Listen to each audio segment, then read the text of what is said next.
నమస్తే, welcome to special focus. నేను మీ రాణి ప్రత్యూష. నక్సల్ భరి నావ తీరానికి చేరకుండానే మునిగిపోయేలా ఉంది. మావోయిజం ఇక దేశంలో అంతిమ దశకు చేరుకున్న చర్చ మొదలైంది.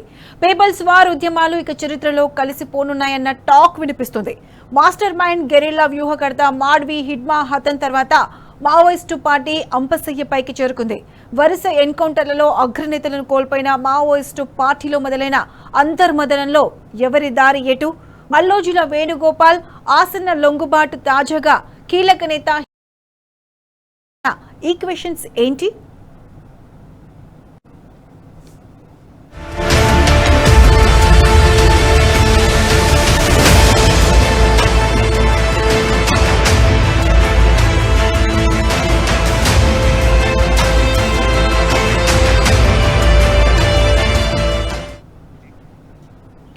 హిడ్మా స్కెచ్ వేస్తే ప్రత్యర్థులు ఉక్కిరిబిక్కిరి అవ్వాల్సిందే. గెరిలా వ్యూహాలను పనితే విలవిలలాడాల్సిందే.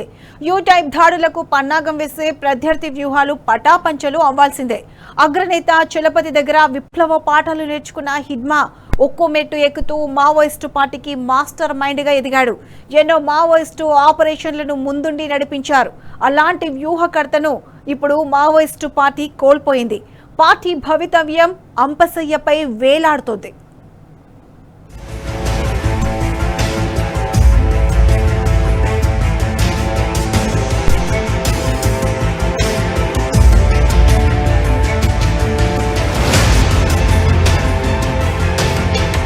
మాడ్వి Maoist party mastermind, guerrilla వ్యూహకర్త, మెరుపు దాడుల పాత్రధారి, ప్రత్యర్థులపై మెరుపు వేగంగా దాడి చేయడంలో నేర్పరి, ఐఈడీ బాంబుల తయారీలో హిడ్మాకు మంచి పట్టు, 3 రాష్ట్రాలకు మోస్ట్ వాంటెడ్ మావోయిస్టు. హిడ్మా చదువుకున్నది తక్కువే, కానీ మెరుపు దాడుల్లో అతనికున్న నేర్పు అసామాన్యం. 3 దశాబ్దాల క్రితం మావోయిస్టు పార్టీలో చేరిన హిడ్మా గెరిల్లా వార్ మెలకువల్ని అలవోకగా వంట పట్టించుకున్నాడు. కూంబింగ్ ఆపరేషన్లు జరిపే బలగాలపైన, సిఆర్పీఎఫ్ క్యాంపులపైన మెరుపు వేగంగా దాడి చేయడం వెన్నతో పెట్టిన విద్య. మావోయిస్టు పార్టీలో R&D విభాగంలో హిడ్మానే మాస్టర్ మైండ్. అంతేకాదు, దేశీయ ఆయుధాలతో పాటు ఐఈడీ బాంబుల్ని తయారు చేయడంలోనూ హిడ్మాను మించిన మొనగాడు మావోయిస్టు పార్టీలో లేరన్నది సాక్షాత్తు పోలీసు ఉన్నతాధికారులు చెప్పే మాట.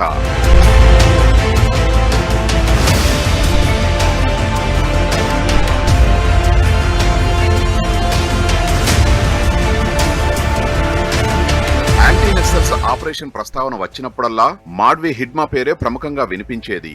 ఆయన్ను పట్టుకోవడం చాలా కష్టమని, ఎప్పటికప్పుడు నివాస ప్రాంతాలు మారుస్తుంటారన్న చర్చ జరిగేది. అంతటి అగ్రనేత, కీలక వ్యూహకర్త హిడ్మా మృతితో మావోయిస్టు ఉద్యమంపై గట్టి దెబ్బపడినట్టయింది. రంపచోడవరం అడవుల్లో జరిగిన భారీ ఎన్కౌంటర్లో హిడ్మా హతమవడం ఖచ్చితంగా మావోయిస్టు ఉద్యమంపై పెను ప్రభావం చూపడం ఖాయమని విశ్లేషకులు చెబుతున్నారు.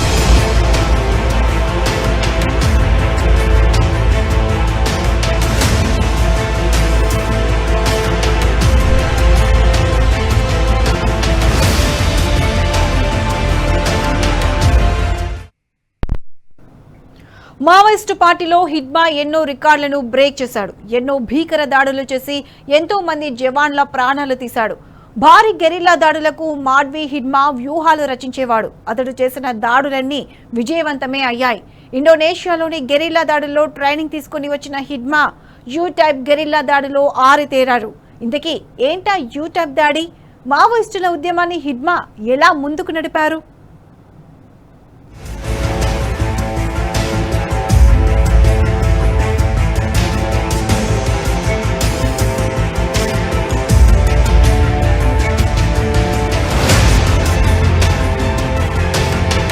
హిడ్మా పేరు వింటేనే భద్రతా బలగాల వెన్నులో వణుకు. ఏ భీకర దాడి జరిగినా దాని వెనకుండేది హిడ్మానే. హిడ్మా చుట్టూ 3 అంచెల భద్రతా వ్యవస్థ. టీం ఏలో 10 మంది, మధ్య టీం బిలో 20 మంది. వెలుపలి రక్షణ వలయంలో 15 మంది సభ్యులు. హిడ్మా కోసం ప్రత్యేకంగా వంట తయారీ. క్యాంపు వేసిన అందరిలో కాకుండా స్పెషల్ క్యాంప్. అణువణువు దండకారణ్యంపై పట్టు, అదే హిడ్మా అడ్డా. సల్వాజుడం సృష్టికర్త మహేంద్ర కర్మ టార్గెట్ గా 2013 మే 25న సుక్మా జిల్లాలోని ధర్మాలోయలో జరిపిన దాడిలో హిడ్మా కీలక పాత్ర పోషించారు. కాంగ్రెస్ అగ్రనేత నందకుమార్ పటేల్ తో పాటు 27 మంది చనిపోయారు. నాటి ఘటన దేశవ్యాప్తంగా చర్చకు దారితీసింది. చాన్నాళ్ల తర్వాత 2021 ఏప్రిల్లో బీజాపూర్ జిల్లా తెర్రం పోలీస్ స్టేషన్ పరిధిలో అంబుష్ చేశారు. ఈ ఘటనలో 22 మంది జవాన్లు చనిపోయారు. ఈ ఘటన భద్రతా దళాల వెన్నులో వణుకు పుట్టించింది. ఈ ఘటన తర్వాత హిడ్మా పేరు వింటేనే భయపడే పరిస్థితి వచ్చింది. ఆ తర్వాత 2023 ఏప్రిల్ 26న బీజాపూర్ జిల్లా అరాన్పూర్ దగ్గర ఐఈడీ బాంబు పేల్చిన ఘటనలో 10 డిఆర్జీ జవాన్లు చనిపోయారు. ఆ తర్వాత భద్రతా దళాలపై ఏ భారీ దాడి జరిగినా దాని వెనుక హిడ్మానే ఉన్నాడనే ప్రచారం జరగడం కామన్ అయిపోయింది.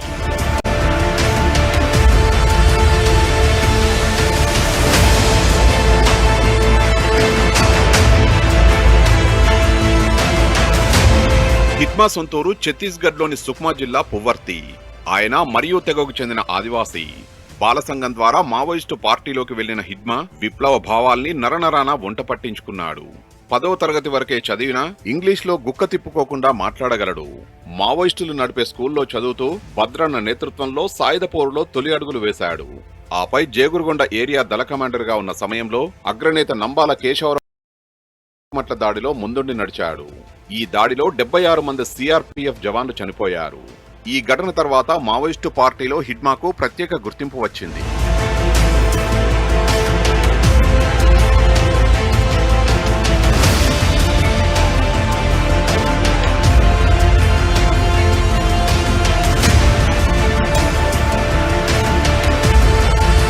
ఇండోనేషియాలో యూ-టైప్ దాడిలో మెలకువలు నేర్చుకున్న హిడ్మా భద్రతా బలగాల సమాచారాన్ని ముందే పసిగట్టేవాడు. ఆ భద్రతా బలగాల్ని రానివ్వకుండా, అడ్డుకోకుండా వాళ్లను చాలా చాకచక్యంగా లోనికి రానిచ్చేవాడు. చుట్టూ కొండలు ఉండి మధ్యలో లోతైన ప్రదేశం వరకు వాళ్లు వచ్చే వరకు వెయిట్ చేసేవాడు. ఆ తర్వాత 3 వైపులా చుట్టేసి భద్రతా బలగాలపై తన బృందంతో కలిసి కాల్పులు జరిపేవాడు. ఎడమవైపు, కుడివైపు, వెనుకవైపు మావోయిస్టులు ఉండి దాడి చేయించేవాడు. ఇదే యూ-టైప్ అటాక్. ముందు వైపు ఉన్న కొండెక్కి పారిపోవడానికి పోలీసులకు టైం కూడా దొరకకుండా చేయడంలో హిడ్మాది అందవేసిన చేయి. ఇలాంటి సందర్భాల్లో భద్రతా బలగాల ప్రాణ నష్టం అధికంగా ఉండేది. ఇందులోనే హిడ్మా సిద్ధహస్తుడు. 2021 ఛత్తీస్గఢ్లో జరిపిన దాడిలో 24 మందికి పైగా జవాన్లు చనిపోయారు. ఈ దాడికి నేతృత్వం వహించింది కూడా హిడ్మానే.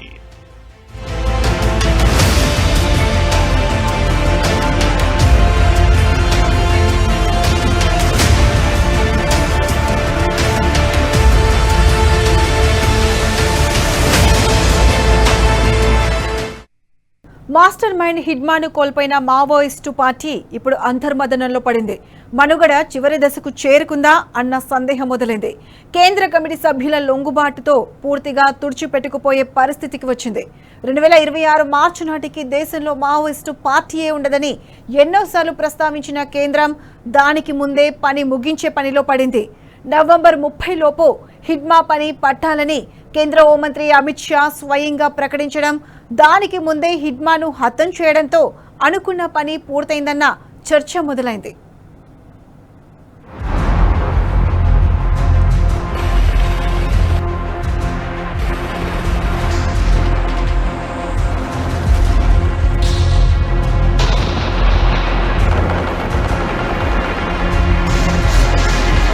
మావోయిస్టు రహిత దేశం 2026 మార్చి నాటికి మోదీ సర్కారు పెట్టుకున్న లక్ష్యం.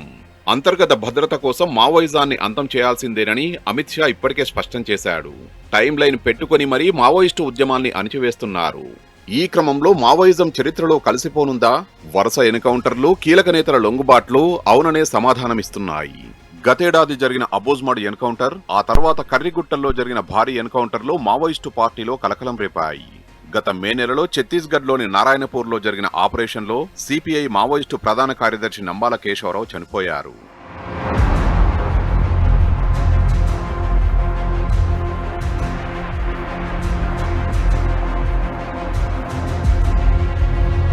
మొన్నీ మధ్య అగ్రనేత నంబాల మృతి, తాజాగా హిడ్మా హతం. ఇలా ఎంతో మంది కీలక నేతల్ని మావోయిస్టు పార్టీ కోల్పోయింది. ఈ ఒక్క ఏడాదిలోనే కేంద్ర కమిటీ సభ్యులు 6 పోలీసు కాల్పుల్లో చనిపోయారు. జనవరిలో రామచంద్రారెడ్డి, అనంతరం నంబాల కేశవరావు, ఆ తర్వాత పుల్లూరి ప్రసాదరావు, సుధాకర్, గాజర్ల రవి, మోడెం బాలకృష్ణ, కట్టా రామచంద్రారెడ్డి, కాదరి సత్యనారాయణ, లేటెస్ట్ గా హిడ్మా. ఇలా వరుస ఎన్కౌంటర్లలో కీలక నేతలు హతమయ్యారు. ఆపరేషన్ కగార్ ప్రభావంతో మావోయిస్టు ఉద్యమాన్ని అంపశయ్యపైకి నెట్టేసింది.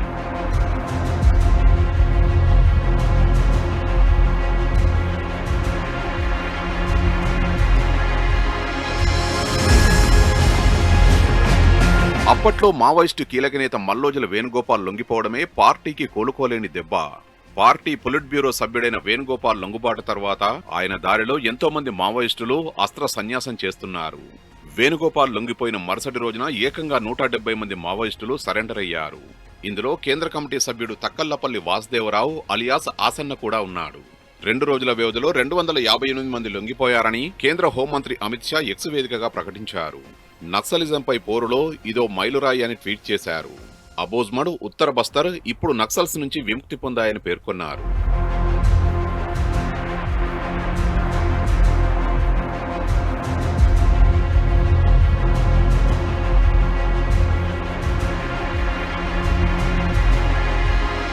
ఆపరేషన్ కగార్ ఎఫెక్ట్ తో మావోయిస్టులు ఆయుధాలు విడిచిపెట్టి ఒక్కొక్కరుగా జనజీవన స్రవంతిలో కలుస్తున్నారు. 2014లో బీజేపీ అధికారంలోకి వచ్చిన తర్వాత నక్సలిజాన్ని అంతమొందించాలనే లక్ష్యంతో ప్రయత్నాలు ముమ్మరం చేసింది. దేశంలో మావోయిస్టులను పూర్తిగా నిర్మూలించేందుకు 2026 మార్చి 31ని మోదీ సర్కార్ డెడ్ లైన్ గా పెట్టుకుంది. ఈ క్రమంలో నక్సలిజం నిర్మూలన దిశగా దూకుడు పెంచింది. మావోయిస్టు ప్రభావిత రాష్ట్రాలకు కేంద్ర హోంమంత్రిత్వ శాఖ ఫుల్ సపోర్ట్ ఇస్తోంది. కేంద్ర మంత్రి అమిత్ షా, అజిత్ దోవల్ పలు వ్యూహాలు అమలు చేస్తున్నారు. బలమైన ఇంటెలిజెన్స్ వ్యవస్థను ఏర్పాటు చేసి వివిధ ఆపరేషన్లు నిర్వహిస్తున్నారు. కోవట్టు ఆపరేషన్లు కూడా ముమ్మరం చేశారు. మావోయిస్టు పార్టీ అన్నది లేకుండా చేయాలనే లక్ష్యంతో బీజేపీ దూకుడు ప్రదర్శిస్తోంది. ఒకవైపు నక్సల్స్ గురించి ప్రజల్లో వ్యతిరేకత వచ్చే ప్లాన్స్ కూడా అమలు చేస్తున్నారు. మావోయిస్టులు దేశద్రోహులు, అభివృద్ధి నిరోధకులని విస్తృతంగా ప్రచారం చేస్తున్నారు. మావోయిస్టులకు సహకరించకుండా స్థానిక ఆదివాసీలను కేంద్ర, రాష్ట్ర ప్రభుత్వాల బలగాలు భయభ్రాంతులకు గురిచేస్తున్నాయి.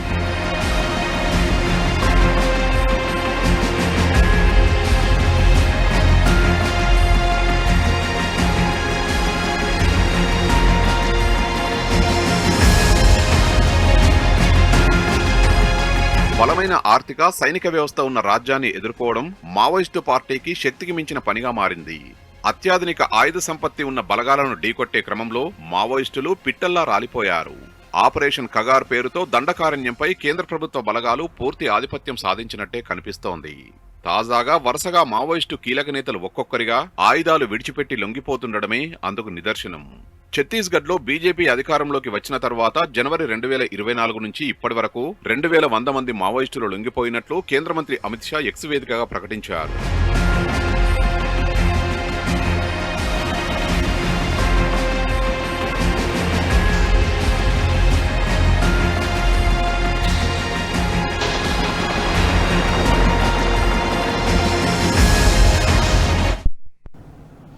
సాయుధ పోరాటాల యుగం ముగిసిపోయింది. దట్టమైన అడవుల్లో కాలిబాటన గాలింపులు జరిపే కూంబింగ్ టీంలకు అత్యాధునిక సాధనాలు తోడయ్యాయి.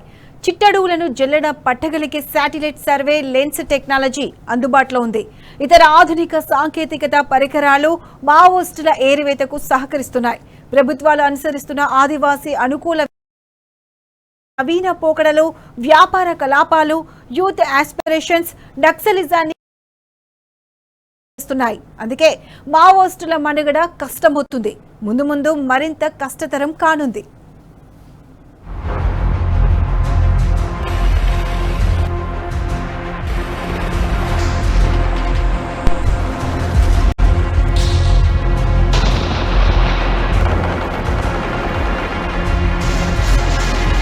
నక్సల్బరీ పోరాటంతో దేశంలో మావోయిజానికి బీజం పడింది. పశ్చిమ బెంగాల్లో పుట్టిన ఎర్ర సైన్యం పోరాటాలు దేశమంతటా వ్యాపించాయి. ఉమ్మడి ఏపీ రాష్ట్రంలోనూ నక్సలిజం ఉద్యమాలు ఉవ్వెత్తున ఎగిశాయి. ఒక దశలో దేశ రాజకీయాలను పీపుల్స్ వార్ ఉద్యమాలు శాసించాయి. తెలంగాణలో అనేక అస్తిత్వ పోరాటాలకు పరోక్షంగా మావోయిస్టు పార్టీ నాయకత్వం వహించింది. సింగరేణిలో కార్మికుల హక్కుల పోరాటం కోసం సింగరేణి కార్మిక సమాఖ్య సికాసాను ఏర్పాటు చేసింది. దేశంలో ఎన్నో అస్తిత్వ పోరాటాలు, జాతుల పోరాటాలకు అండగా నిలిచిన మావోయిస్టు పార్టీ ఇప్పుడు అస్తిత్వ పోరాటాన్ని ఎదుర్కొంటోంది.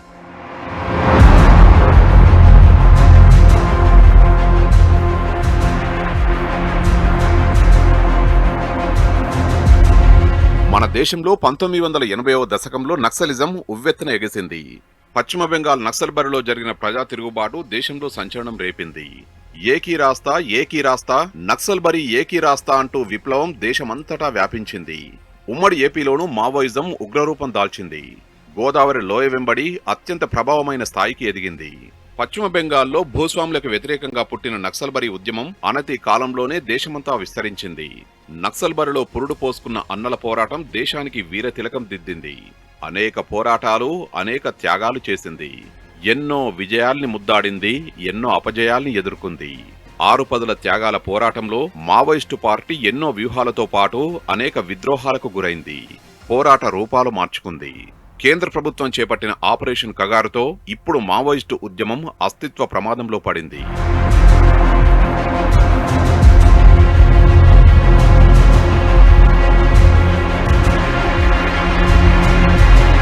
ఎక్కడో పశ్చిమ బెంగాల్లో మారుమూల గ్రామంలో 1967లో రగిలిన నక్సల్బరీ నిప్పురవ్వ చాలా తక్కువ కాలంలోనే దేశమంతటా విస్తరించింది. రాజ్యంపై తిరుగుబాటుగా మారింది. పశ్చిమ బెంగాల్లో మొదలైన నక్సలైట్ ఉద్యమం శ్రీకాకుళం నుంచి తెలంగాణ మీదుగా దక్షిణ మధ్య భారత్ మొదలుకొని ఉత్తర పశ్చిమ భారత్ అంతా దావానంలా వ్యాపించింది. నక్సల్బరీ పోరాటానికి పీపుల్స్ వార్ తోడై మావోయిస్టు పార్టీగా రూపాంతరం చెందింది. దేశంలో బలమైన తిరుగులేని విప్లవ పార్టీ రాజకీయ పార్టీగా మారింది. భూ పోరాటాలు, కూలీ రేట్ల పెంపుతో పాటు దున్నేవాడిదే భూమి వంటి అనేక ఉద్యమాలు ఏపీలోని శ్రీకాకుళం కేంద్రంగానే జరిగాయి. 2004 సెప్టెంబర్ 21న Communist Party of India, People's War, Maoist Communist Centre of India విలీనం ద్వారా బలమైన మావోయిస్టు పార్టీ ఏర్పడింది. ఆధునిక సమాజ నిర్మాణ క్రమంలో ఎన్నో విస్ఫోటనాలు జరిగాయి. అణచివేత జాతుల మధ్య ఎన్నో పోరాటాలు జరిగాయి. అలాగే మావోయిస్టు పార్టీ ప్రయాణంలో కూడా ఎన్నో విస్ఫోటనాలు జరిగాయి. పార్టీ అనేక పాయలుగా చీలిపోయింది. ఈ క్రమంలో దేశంలో అనేక ఉద్యమాలు నిర్మించింది. విద్యార్థి, యువజన, రైతు కూలీలు, మహిళా జాతి విముక్తి, జాతుల విముక్తి ఉద్యమాలను నిర్మించింది. ప్రజల ప్రజాస్వామ్య హక్కుల ఉద్యమాలకు ప్రత్యక్షంగా పరోక్షంగా మద్దతునిచ్చింది. జాతుల ఉద్యమాలకు అండగా నిలిచింది. ప్రజా సంఘాలను ప్రజాస్వామ్య ఉద్యమాలకు రూపకల్పన చేసింది.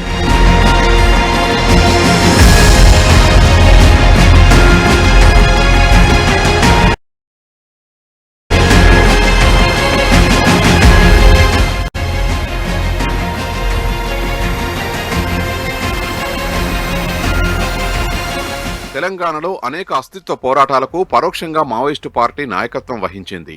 తెలంగాణ ఉద్యమానికి ప్రత్యక్షంగా మద్దతునిచ్చింది. తెలంగాణ వనరుల్ని కాపాడేందుకు ప్రజా సంఘాలకు పరోక్షంగా అండగా నిలిచింది. తెలంగాణకు కొంగు బంగారమైన సింగరేణిలో దోపిడీకి వ్యతిరేకంగా ఉద్యమాన్ని నిర్మించింది. సింగరేణిలో భూస్వాములు, పెట్టుబడిదారుల ఆధిపత్యానికి వ్యతిరేకంగా ప్రజా పోరాటాన్ని నిర్మించింది. తెలంగాణ సంపద తెలంగాణ ప్రజలకే దక్కాలని బొగ్గు రగిలించింది. కార్మికుల హక్కుల కోసం ఉద్యమం చేసింది. సింగరేణిలో సీమాంధ్రుల పెత్తనాన్ని ప్రశ్నించింది. బొగ్గుబావుల్లో వారి అరాచకాలపై ధిక్కార స్వరం వినిపించింది. బావులపై వారి ఆధిపత్యంపై పోరాటం చేసింది. సింగరేణి ప్రభుత్వ రంగంలో ఉందంటే నాటి పోరాట ఫలితమే. నాడు సీమాంధ్ర పాలకులు సింగరేణి ప్రైవేటు పరం చేసే కుట్రల్ని భగ్నం చేసి తెలంగాణ జాతి సంపదను సింగరేణి కార్మిక సమాఖ్య కాపాడింది. తెలంగాణ ఉద్యమానికి రాజ్యాంగబద్ధమైన పార్టీలతో పాటు నిషేధిత మావోయిస్టు పార్టీ మద్దతునిచ్చింది. తెలంగాణ ఉద్యమానికి మావోయిస్టు పార్టీ సంపూర్ణ మద్దతు తెలిపింది. అవసరమైన చోట ప్రత్యక్షంగా ఉద్యమంలో పాల్గొన్నది. కమ్యూనిస్టు పార్టీలు తొలుత తెలంగాణ ఉద్యమం పట్ల అంటిముట్టనట్లు ఉంటున్న సమయంలో మావోయిస్టు పార్టీ అన్కండిషనల్ గా మద్దతునిచ్చింది. ఉద్యమ శక్తులను, పోరాటాన్ని ఎలా ముందుకు తీసుకెళ్లాలో గైడ్ చేసింది. తెలంగాణ రాష్ట్ర ఏర్పాటు ఆవశ్యకత ఏంటో తెలంగాణ ప్రజలకు తెలిపింది. రాజ్యాంగబద్ధమైన పోరాటాలతో పాటు మిలిటెంట్ ఉద్యమాలు ఉంటేనే కేంద్రం దిగివచ్చి తెలంగాణ రాష్ట్రాన్ని ఇస్తుందని గుర్తించి తన అనుబంధ సంఘాలకు ఉద్యమ వ్యూహాలు చెప్పింది. ఎక్కడికక్కడ కులమత వర్గ జేఏసీలను ఏర్పాటు చేసింది. మహిళలను ఉద్యమంలో తీసుకువచ్చేందుకు రాజకీయ చైతన్యం కల్పించింది. రాజకీయ ఉద్యమాలకు సమాంతరంగా సాంస్కృతిక ఉద్యమాలను నిర్మించింది. మావోయిస్టు పార్టీ దేశంలో నిషేధిత పార్టీ అయినా అజ్ఞాతంలో ఉండి కూడా తెలంగాణ ఉద్యమానికి ప్రత్యక్షంగా పరోక్షంగా అండగా నిలిచింది.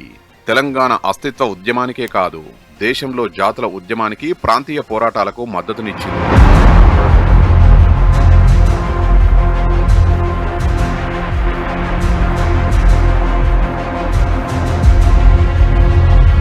అలాంటి మావోయిస్టు పార్టీ ఇప్పుడు అనేక సవాళ్లను ఎదుర్కొంటోంది. గత కొన్నేళ్లుగా నక్సలిజం తీవ్రమైన ఆటుపోట్లు ఎదుర్కొంటోంది. ప్రభుత్వ నిర్బంధం ఎక్కువ కావడంతో చాలా రాష్ట్రాల్లో ఇప్పుడు బలహీనమైపోయింది. కొన్ని రాష్ట్రాలకే పరిమితమైంది. ఒక్క మాటలో చెప్పాలంటే దేశంలో నక్సలిజం అస్తిత్వ పోరాటాన్ని ఎదుర్కొంటోంది. దశాబ్దాల కిందట ఉద్యమంలోకి వెళ్లిన వారు తప్ప కొత్తగా ఎవరూ మావోయిస్టు పార్టీల్లో చేరడం లేదు. పాతతరం నాయకత్వం వృద్ధతరానికి మారింది. ఓవైపు ఆర్థికపరమైన కట్టడి, ఆయుధాల కొరత, సాంకేతిక కారణాల మూలంగా మావోయిస్టులు బలహీనపడిపోయారు.